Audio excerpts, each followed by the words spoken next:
Bienvenue sur ma chaîne. Pep Guardiola, l'ancien entraîneur du FC Barcelone, a identifié le joueur qui saisit le mieux les nuances du jeu de Lionel Messi lorsque tous deux évoluent sur le terrain. La Pulga a indéniablement tissé de nombreuses complicités avec plusieurs coéquipiers depuis ses débuts au FC Barcelone, il y a maintenant 2 décennies. Avant de continuer, prends le temps de souscrire et appuyer sur la touche de notification pour les futures vidéos. Que ce soit au sein du trio MSN aux côtés de Luis Suarez et Neymar, ou en collaboration avec un joueur tel que Jordi Alba, l'Argentin a constamment éprouvé un sentiment de compréhension.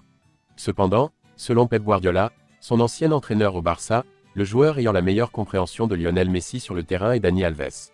Les deux célébrités ont évolué au sein du FC Barcelone pendant plusieurs saisons et ont indéniablement démontré une grande complicité.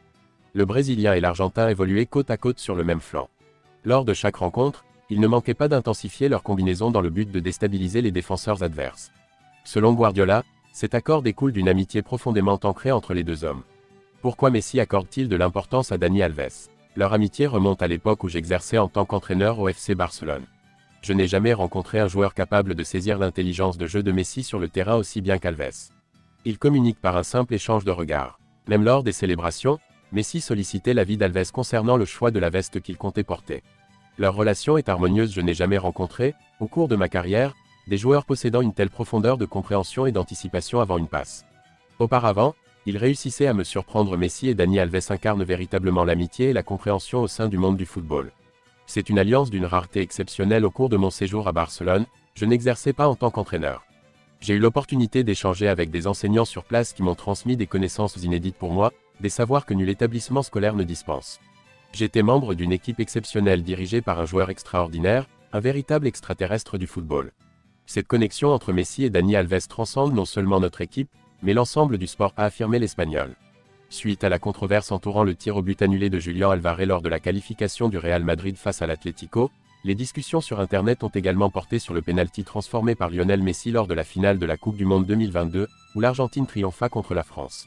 Selon de nombreux internautes, souvent fervents admirateurs de Cristiano Ronaldo, l'octuple Ballon d'Or aurait, tout comme son compatriote ce mercredi soir, contacté le ballon à 2 reprises avec son pied gauche et son pied d'appui lors du pénalty ayant conduit à l'ouverture du score argentin. Nous avons donc examiné la légitimité du pénalty accordé à la Pulga en scrutant minutieusement tous les angles de caméra de la diffusion officielle de ce regrettable dimanche 18 décembre 2022. En s'appuyant sur l'intégralité du match disponible sur le site officiel de la FIFA, un aspect revêt une certaine controverse, un gros plan emblématique, pris de dos à Messi, où il semble que le ballon soit élevé par son pied d'appui droit, une observation clairement discernable à une vitesse réduite de x 0,25. Cet extrait, exempt de toute manipulation, a été massivement relayé sur les réseaux sociaux, accompagné de l'appellation « Real Madrid ». En procédant à une analyse approfondie de chaque ralenti, il devient évident que le pénalty accordé à Messi est tout à fait justifié, car il n'a touché que son pied gauche avant de pénétrer dans les filets de Hugo Lloris. Dans le gros plan du ballon, les images fournies proviennent de la diffusion officielle de la BBC, la seule accessible sur YouTube. Aucun contact n'est perceptible avec le crampon droit de l'Argentin, on peut même observer que la sphère s'élève simultanément à l'impact du pied.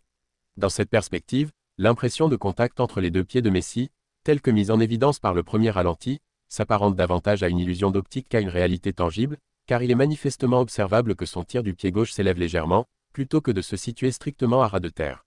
Merci d'avoir regardé cette vidéo et je vous prie de laisser vos commentaires.